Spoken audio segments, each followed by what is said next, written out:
Welcome into First Take from Los Angeles. The ESPYs are today. We are fired up. Skip Bayless, Stephen A. Smith. I'm Molly Karam. I'm already seeing the stares happening. Did you get any sleep last night? I got a lot of sleep last night. I was hanging out in Beverly Hills for dinner with my man Eric Braden. Of course you were, BA. Star, Young and the Restless. He treated me to dinner last night. Appreciate it, big boy. So I had a nice time with him. But after that, I came back and went to bed. I actually watched the baseball game. Yeah. Okay. Good morning, guys. Good for you. Good for you. We've got a busy show today, so let's get right into it. Coming up, we also have some stars, of course, ESPYs Week. Jimmy Buckets is in the house, and Big Sean, Grammy-nominated rapper. We'll talk to them in just a few. But first, some NFL news to get to right out of the gate. Today at 4 p.m. Eastern marks the deadline for franchise tag players to sign a long-term deal. Dez Bryant and Demaryius Thomas are two of those tag players whose contract status is still in question. Both wideouts are willing to hold out of regular season games if a long-term deal is not reached. So if both players decide to sit out of regular season games, which player would be a bigger loss, Stephen A.? As shocking as this may be for people to hear from me, I'm going to say the loss of Demaryius Thomas would be a bigger loss than Dez Bryant. I am shocked by that. But let me explain myself. Dez Bryant is a big-time talent. You know that I know that. You know that I know how much he saves the day for Tony Romo, at least when DeMarco Murray wasn't being ran into the ground with 392 carries, and then an additional 57 receptions, for about 450 touches last season. Numbers. Okay? But we understand that. But here's where things get very, very interesting, and this is why I say Demaryius Thomas is a tremendous loss and would be a bigger loss than Dez Bryant. When you look at Demaryius Thomas and what he brings to the table, the 111 receptions, the 1,600-plus yards, the last 3 seasons being 1,400-plus yards, the multitude of receptions that he has, the fact that he was targeted 184 times last year, even though the Emmanuel Sanders, the Wes Welkers of the world get targeted as well, the reason why Demaryius Thomas is such a huge loss is because of the health of Peyton Manning. It's questionable right now. The fact that Peyton Manning, with his arm strength, his health, attrition, age, and all of those things coming into the equation, believe it or not, Skip, what I'm saying to you, even though the same could be said to a degree with Tony Romo, I think Tony Romo being a bit younger, having a stronger arm, I think that he's capable of doing more if asked to do so without the services of Dez Bryant. Although I don't think it would help, it would hurt, he still is capable of doing more. We ended the season last year with questions as to whether or not Peyton Manning was going to retire. We wondered how much he had left strictly due to health reasons. We know what his abilities are, and nobody's questioning that. But we question those things. We question the velocity on his throws, his arm strength, etc., etc. I think losing Demaryius Thomas exposes Wes Welker even more, okay? Guys like him and Emmanuel Sanders to a lesser degree. I believe in Emmanuel Sanders, but I still believe having Demaryius Thomas on the other side helps him tremendously.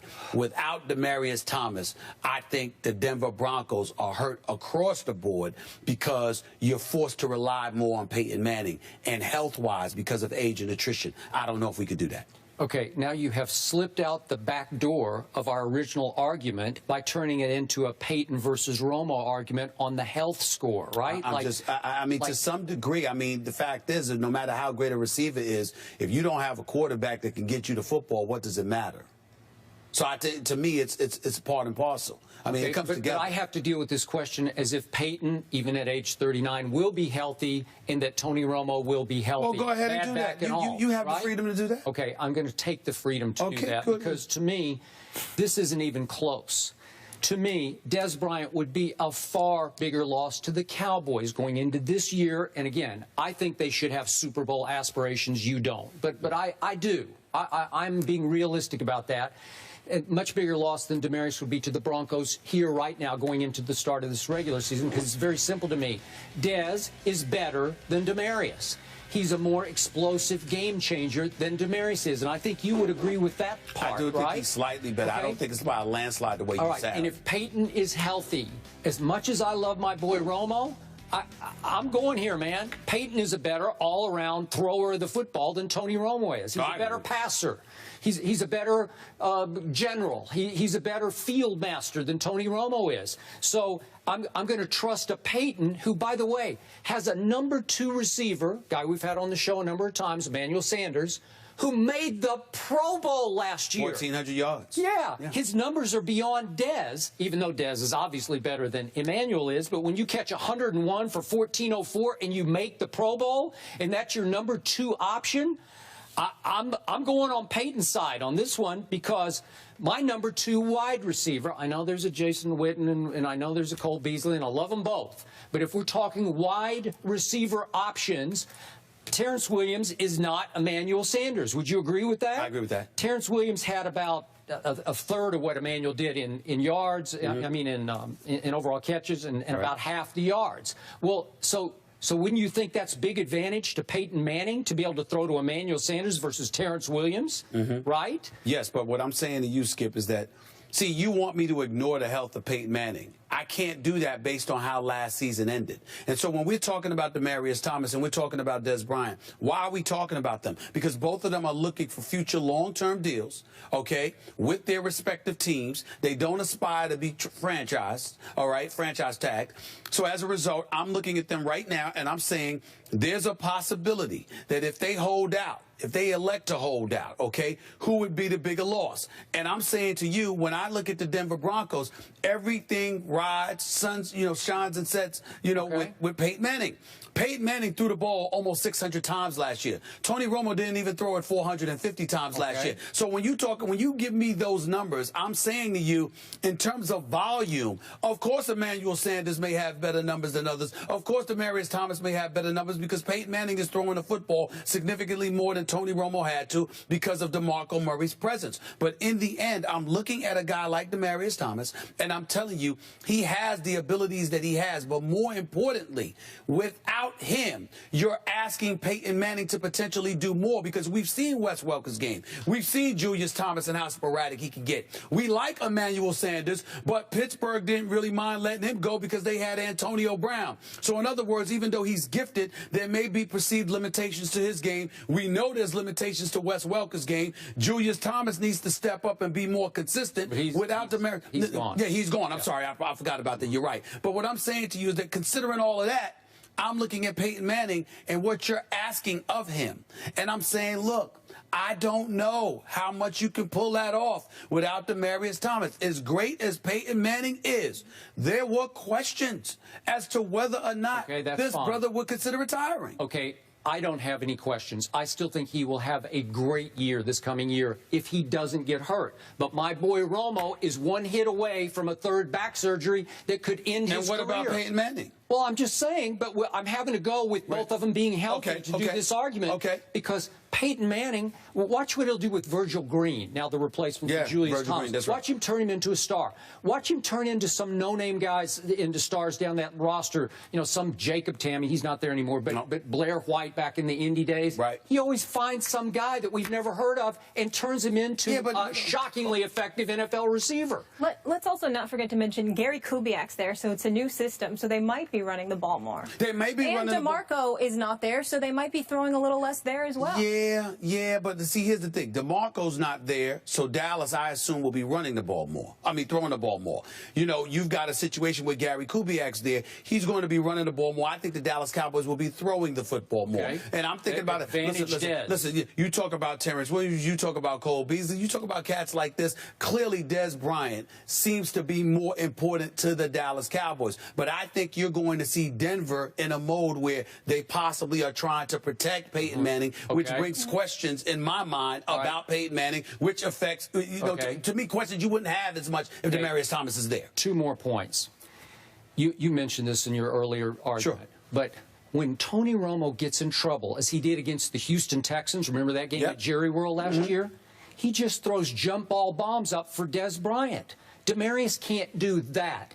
And no disrespect to Demaryius, but he can't do that.